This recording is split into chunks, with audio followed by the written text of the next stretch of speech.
Welcome back. I'm Justin Judkins alongside Games veteran Josh Everett. This is the men's individual competition. These athletes will compete in two events, one right after another. This is the ball toss that they will compete in first. And Josh, let me explain the ball toss, and you can explain some of the mechanics that go into it. First of all, these athletes will be sitting in the GHD, or the glute ham developer. You'll see them reach back, as this athlete is right now, as Daniel Tominski. They'll grab a 4-pound ball, sit up, and throw it as far as they can. There's a good look at the competitors that are going to be in this heat. This is heat number 3. We have a total of 4 heats, but the athletes that I think that people need to watch out for, Graham Holmberg, you see there in lane number 4, Dan Bailey, you'll see that he is in lane number 3, and then also Spencer Hendel. These 3 athletes, I think, are athletes that will do quite well in this event. And there's a good look at Marcus Hendren right now. He's a farmer, played football at Cornell University. Yeah, great event here. Now the scoring for this, on the field there are zones. The further you throw it, the more points you get, as long as the ball lands and rolls into a zone. You want to get not only a lot of medicine balls out there, but get them out for distance as well. So you can see on the field, you see the 2, 3, 4, those are how many points they get if the ball ends up in that zone. So they want speed and distance here. And they are off. They only have 20 seconds to complete as much work as they can. That's a 4-pound medicine ball.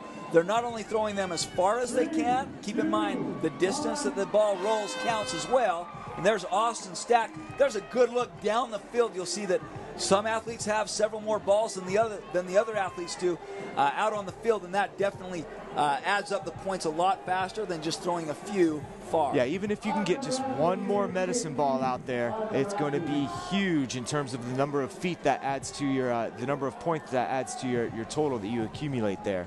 Now, in this next sub-heat here, we have Austin Maliolo, who is looking very forward to this. If you know Austin Maliolo, he's very long arms. I call it his go-go gadget arms. He's going to reach out, grab those med balls, and just fling those things out there. There's Austin right there with his long monkey arms. He might not like that description. He's probably okay with the go-go gadget arms, maybe not the monkey arms, but a look of concentration on his face. There's Dan Bailey, and he is going to reach down, grab those red balls behind him, sit up, and throw those balls as far as he can. He's going to try to get as many as he possibly can in 20 seconds. Dan, one of our faster, more explosive athletes. We'll see if he can get the reps through quick, get those medicine balls out of the chute, and throw. Their 20-second go just began, and Dan Bailey, Austin Maliolo, throwing those balls. He has no shirt on, doesn't want to have anything that would be a hindrance with him as he reaches down and grabs those balls and throws them. The athletes, once they throw the ball, they do have to touch the foot pads with both hands, or it would be a no rep. That ball would not count. Now come on, Justin, you know the no shirt is less about a hindrance to the workout and more about showing off those abs after you just work them on this I don't have event. those kind of abs, so I don't even have to worry about trying to show them off. So. Now these athletes here are jogging their way across the track. Well, they'll move on to the next event, the track triplet. And the track triplet consists of 3 rounds for time. The athletes are going to have a little bit of a buy-in, as you call it, run about 200 meters. The barbells are going to do 8 split snatches with 115 pounds. They have to change legs each time. Then they'll go to the bars and do 7 bar muscle-ups, run once around the track, or 400 meters. They're going to do that 3 rounds, 4 times. Now this workout had Dan Bailey written all over it. Fast, explosive, a 400-meter sprint. He was a 400-meter sprinter in college, 47 seconds for 400 meters. He won't be running that pace here, but this should be where he starts to move up. If we see anybody beat Dan on this event, it's a good sign for that athlete. Possibility, Chris Spieler, fan favorite, been in every CrossFit Games here in the inside lane. And I've got to go back to 2010. You see Graham Holmberg, who was standing right next to Dan Bailey. He also did quite well on this track in 2010 and finished another triplet, different movements, but he finished that one quite well, and that propelled him to the top of the podium that year. So there, Jeremy Kinnick jumps out to an early lead as they approach those barbells. They've got to take that 115 pounds from the ground to overhead 8 separate times before they can get onto the pull-up bars and complete 7 bar muscle-ups, where they take their bodies hanging from the bars, pull it up and over the bar, and go to full extension, a position of support above the bar. So there's Dan Bailey on the right of your screen with the red headband, and like you said, very, very fast athlete. In fact, he has the fastest 400-meter time of all of the athletes competing here at the 2012 Reebok CrossFit Games. Graham Holmberg and Dan Tominski side by side on the bar are leaders right now. And a good look as these athletes complete their 7-bar muscle-ups. We're watching to see that young man, Chris Spieler, as he is very, very good at ring muscle-ups, and it looks like he's just as efficient when it comes to the bar muscle-ups. Daniel Tominski jumps out to a lead, and he is extending that lead over Dan Bailey, but Daniel Tominski is not the sprinter that Dan Bailey is. He competed in track in college. Graham Holmberg in 3rd place, followed closely by Chris Spieler, Austin Maliolo right behind them, and Jeremy Kinnick, who jumped out to the lead at the very, very beginning, is starting to lose that lead. Now, both Dan Bailey and Chris Spieler need to make their move on the run, but remember, this event is a lot about pacing. You have 2 very high power output exercises in the split snatch and the muscle up. If you go out too fast on this run and you have to break those muscle ups down, or the snatches down, if you have to come off the bar on either of those events, it's a bad news. You'd rather recover on this run and go through those non-stop. Dan Bailey doesn't have that option coming off that track behind a little bit. He's made his move. He's passed Daniel here, but the key is, again, not running so fast that you're fatigued when you get to the barbell. So Bailey currently in 1st place with the red headband on, slightly ahead of Tominski, who is in 2nd place with the red shorts. I think when the workouts were announced and everybody saw that this one included a 400-meter run, everybody automatically thought of that man that is in the lead, Dan Bailey, because he was a sprinter in college. His event was the 400-meter event. Now, Dan's upside is his sprinting speed, his power and explosiveness. His downside has been his inefficiencies in his technique. In this snatch, you need to be inefficient. You need to be efficient in that you need to explode with the hips before you bend the arms, so you don't fatigue yourself out by using the arms. And Dan gets a no rep. That is a costly mistake. And it looked like he had 2 no reps. There he completes his 8.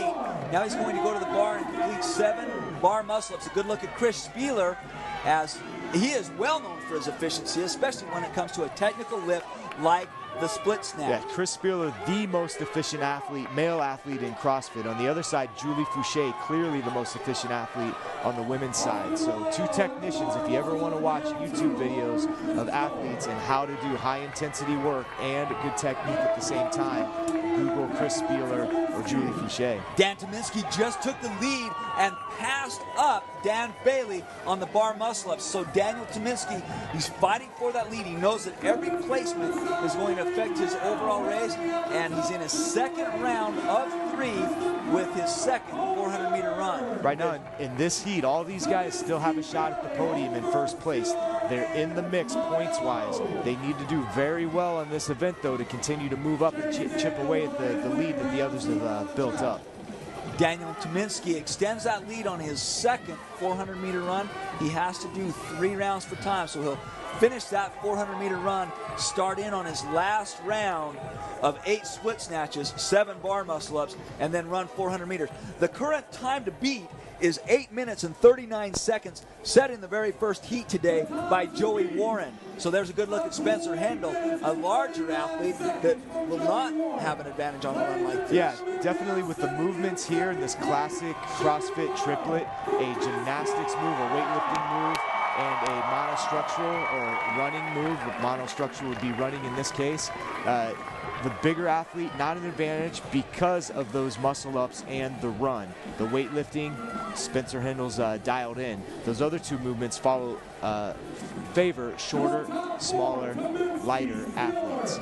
So we're 5 minutes into this workout. These athletes have 3 minutes and 39 seconds to try to beat the times to be set by Joey Warren in the very, very first heat today. There's Daniel Tominski as he approaches the bar for his final set of 8 split snatches.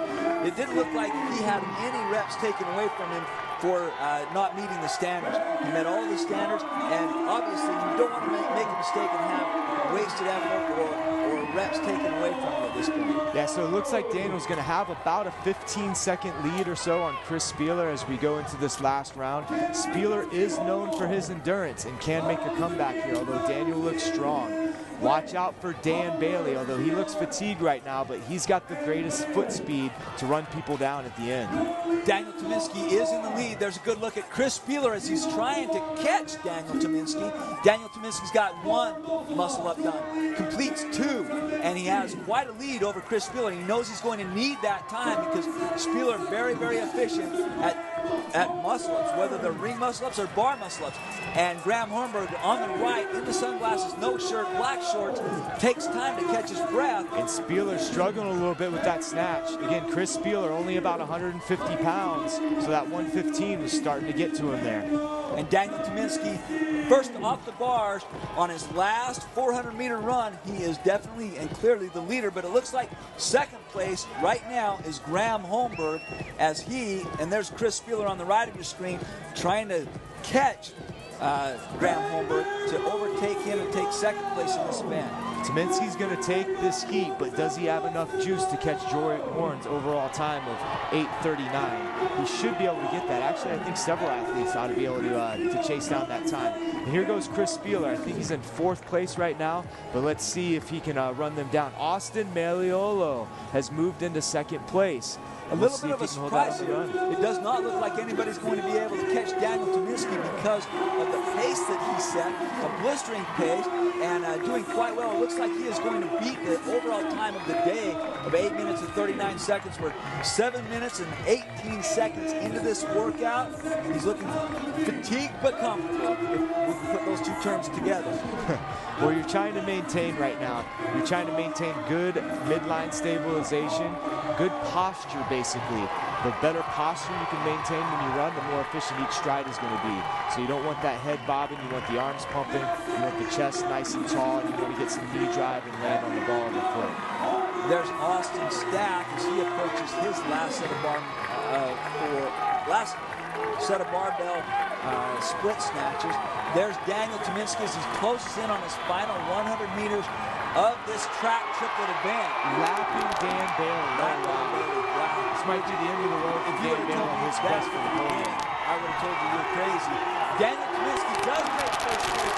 Does beat the time set by Joey Warren of 8 minutes and 39 seconds. We've got a race of Chris Spieler and Graham Holmberg finishing out the number 2 and 3 spots in heat number 3 of the track triplet event. Too close to call there. Who got second, who got third. Great effort, unbelievable effort. Two champions battling it out. Graham Holmberg, 2010 champion. Chris Spieler has never won the CrossFit Games, but you know, I would be hesitant to see anybody not call him a champion through and through in every imaginable way. Well, and one thing that you said earlier, Josh, strikes home, as you said that CrossFitters just love and respect effort. Not necessarily performance every time, but they love to see athletes give it everything they've got. And that's what you're going to get every single time from competitors like that man, Graham Holmberg and Chris Spieler. Yeah, Graham Holmberg trying to move his way back up the standards. Daniel Tominski, we weren't talking about him at the beginning of the heat, but we sure are talking about him now.